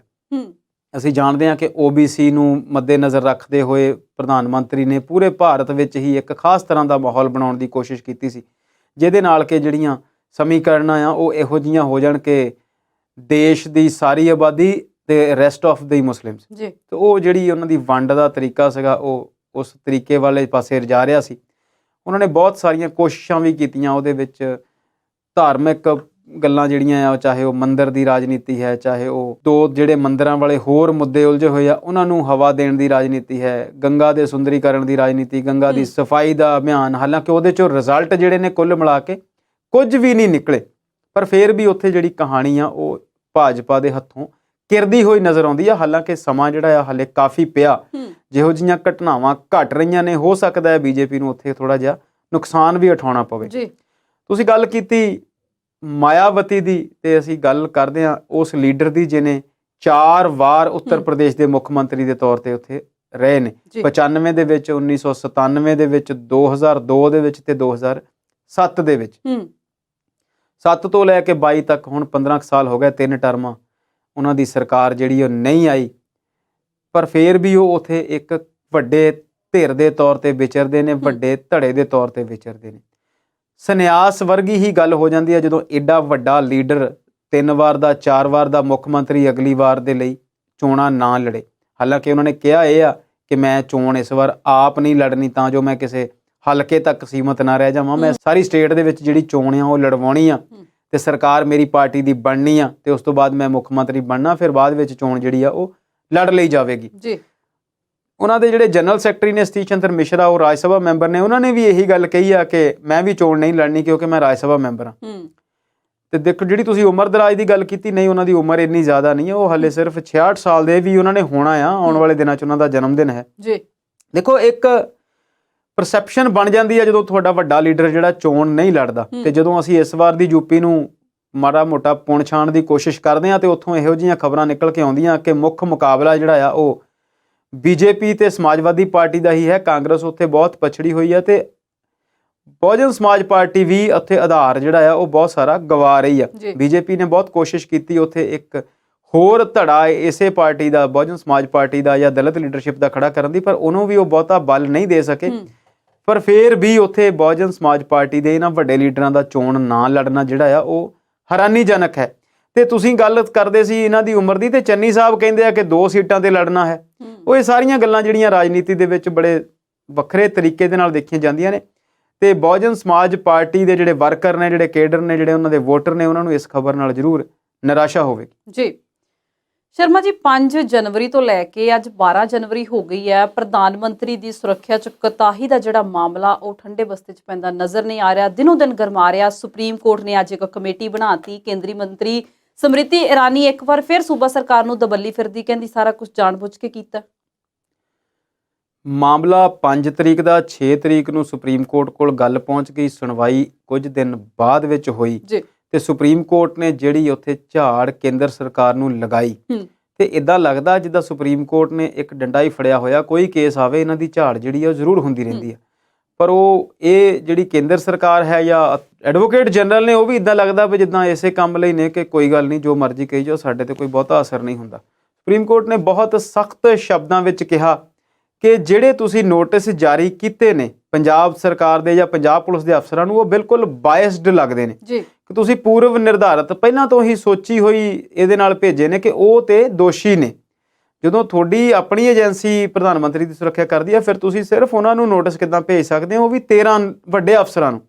ਉਹਨਾਂ ਨੇ ਉਹ ਸਾਰੀਆਂ ਚੀਜ਼ਾਂ ਰੱਦ ਕਰਕੇ ਜਾਂਚ ਆਪਣੇ ਕੋਲ ਰੱਖ ਲਈ ਸੀ ਤੇ 5 ਮੈਂਬਰੀ ਕਮੇਟੀ ਬਣਾਤੀ ਹੈ, ਜਿਹਦੇ ਤੇ ਇੱਕ ਜਸਟਿਸ ਨੇ ਉੱਥੋਂ ਦੇ ਰਿਟਾਇਰਡ, ਚੰਡੀਗੜ੍ਹ ਦੇ NIA ਦੇ ਇੱਕ ਵੱਡੇ ਅਫਸਰ ਨੇ, ਇੱਕ ਹਾਈ ਕੋਰਟ ਦੇ ਰਜਿਸਟਰਾਰ ਨੇ ਤੇ ਪੰਜਾਬ ਦੇ ADGP ਨੇ, ਸ਼ਾਇਦ ਕੋਈ ਵੱਡੇ ਮਤਲਬ IPS ਆਫੀਸਰ ਨੇ ਜਿਹੜੇ ਪੰਜਾਬ ਦੇ ਨੇ, ਉਹ ਇਸ ਜਾਂਚ ਦੇ ਵਿੱਚ ਸ਼ਾਮਲ ਹੋਣਗੇ।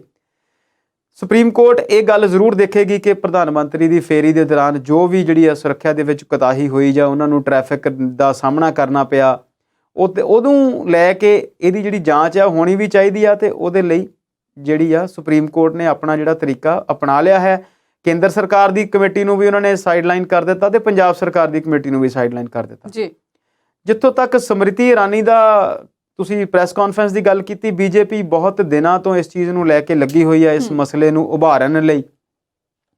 ਤੇ ਸਮ੍ਰਿਤੀ ਇਰਾਨੀ ਦਾ ਵੈਸੇ ਵੀ ਇਸ ਮਸਲੇ ਦੇ ਉੱਤੇ ਕੁਝ ਖਾਸ ਜ਼ੋਰ ਲੱਗਿਆ ਹੋਇਆ ਹੈ।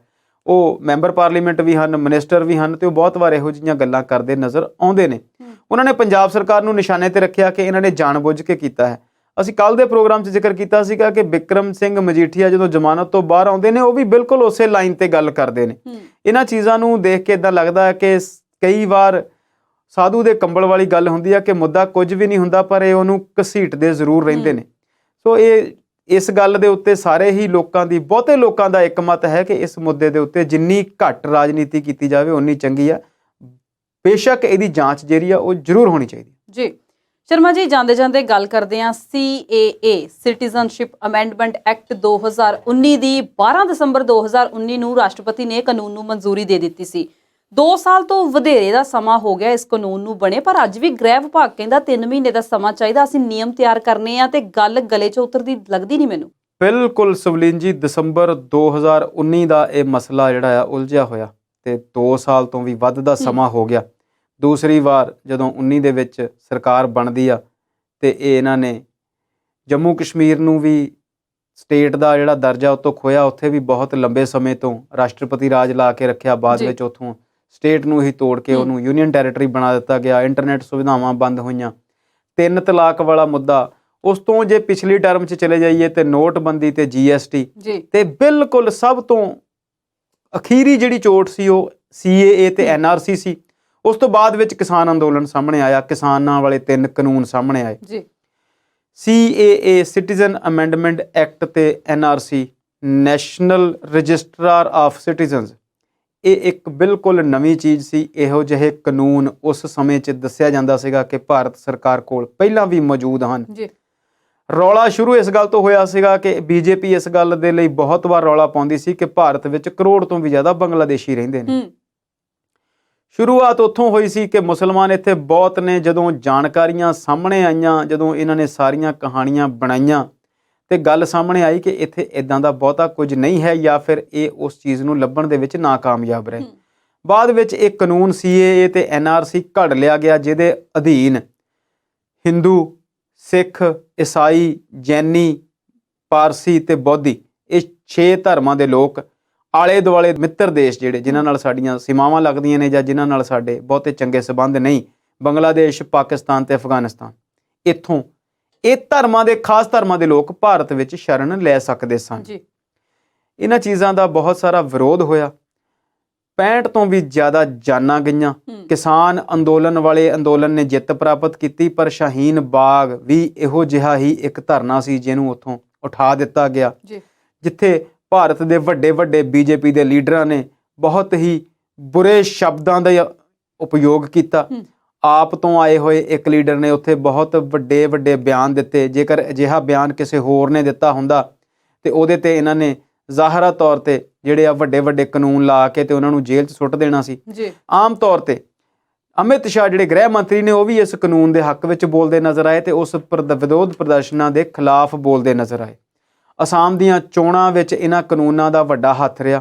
ਅਫਗਾਨਿਸਤਾਨ ਦੇ ਵਿੱਚ ਤਖਤਾ ਪਲਟ ਹੋਇਆ। ਤਾਲਿਬਾਨ ਵਾਲੇ ਸਮੇਂ ਦੇ ਵਿੱਚ ਵੀ ਸ਼ਰਨਾਰਥੀਆਂ ਦਾ ਇੱਥੇ ਆਉਣ ਨੂੰ ਲੈ ਕੇ ਇਸ ਕਾਨੂੰਨ ਦੀ ਜਿਹੜੀ ਗੱਲ ਸਾਹਮਣੇ ਆਈ ਤੇ ਅੱਜ ਹੁਣ ਖਬਰ ਸਾਹਮਣੇ ਆਈ ਆ, ਜਿੱਦਾਂ ਤੁਸੀਂ ਵੀ ਦੱਸਿਆ ਕਿ ਇੱਕ ਕਾਨੂੰਨ, ਬੜੀ ਹੈਰਾਨੀ ਦੀ ਗੱਲ ਹੈ। ਇਹਨੂੰ ਤੁਸੀਂ ਲੋਕਤੰਤਰਕ ਪ੍ਰਕਿਰਿਆਵਾਂ ਦੇ ਤਰੀਕੇ ਦੇ ਵਿੱਚ ਜਦੋਂ ਪੜ੍ਹਨ ਦੀ ਸਮਝਣ ਦੀ ਕੋਸ਼ਿਸ਼ ਕਰਦੇ ਆ ਫਿਰ ਸਮਝ ਆਉਂਦੀ ਆ ਕਿ ਅਸੀਂ ਕਿਸ ਦੇਸ਼ ਵਿੱਚ ਰਹਿ ਰਹੇ ਹਾਂ।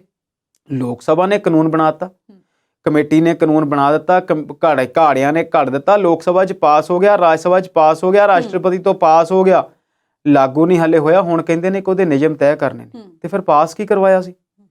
3 ਮਹੀਨੇ ਦਾ ਐਕਸਟੈਂਸ਼ਨ ਮੰਗ ਲਈ, 5ਵੀਂ ਵਾਰ ਅੱਜ ਐਕਸਟੈਂਸ਼ਨ ਮੰਗ ਲਈ।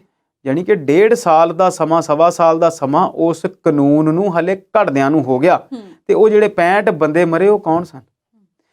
ਇਸੇ ਤਰੀਕੇ ਦੇ ਨਾਲ ਇਸ ਜਿਹੜੇ ਕਾਨੂੰਨ ਨੇ ਕਿਸਾਨਾਂ ਵਾਲੇ ਬਣਾ ਦਿੱਤੇ ਗਏ, ਲਾਗੂ ਕਰ ਦਿੱਤੇ ਗਏ, ਸੁਪਰੀਮ ਕੋਰਟ ਨੇ ਰੱਦ ਕਰ ਦਿੱਤੇ। ਸਾਲ ਬਾਅਦ ਪ੍ਰਧਾਨ ਮੰਤਰੀ ਨੂੰ ਚੇਤਾ ਆ ਗਿਆ, ਉੱਠ ਕੇ ਮਾਫੀ ਮੰਗ ਲਈ ਤੇ ਬਾਅਦ ਵਿੱਚ ਬੀਜੇਪੀ ਦੇ ਲੋਕ ਕਹਿੰਦੇ ਨੇ ਕਿ ਪ੍ਰਧਾਨ ਮੰਤਰੀ ਬਹੁਤ ਚੰਗੇ ਨੇ। ਹੁਣ ਇਹ ਦੱਸਿਆ ਜਾਵੇ ਕਿ ਇਹ CAA NRC ਜਦੋਂ ਘੜਿਆ ਸੀ ਉਦੋਂ ਚੰਗੇ ਸੀ, ਜਦੋਂ ਲਾਗੂ ਕੀਤਾ ਉਦੋਂ ਚੰਗੇ ਸੀ, ਜਦੋਂ ਪਾਸ ਕਰਾਇਆ ਉਦੋਂ ਚੰਗੇ ਸੀ, ਕਿ ਜਦੋਂ 5 ਵਾਰੀ ਉਹਨੂੰ ਘੜਨ ਲਈ, ਉਹਦੇ ਨਿਯਮ ਤੈਅ ਕਰਨ ਲਈ ਇਹ ਟਾਈਮ ਮੰਗ ਰਹੇ ਨੇ ਉਦੋਂ ਚੰਗੇ ਨੇ। ਸੋ ਇਹ ਸਰਕਾਰ ਜਿਸ ਤਰੀਕੇ ਨਾਲ ਵੀ ਕੰਮ ਕਰ ਰਹੀ ਆ, ਇਹਦੇ ਤੋਂ ਲੱਗਦਾ ਆ ਕਿ ਇਹਨਾਂ ਦੀ ਜਿਹੜੀ ਮਨਸ਼ਾ ਆ ਉਹ ਬਹੁਤ ਹੀ ਉਲਝਣ ਵਾਲੀ ਹੈ, ਬਹੁਤ ਹੀ ਗੰਦਲੀ ਹੈ।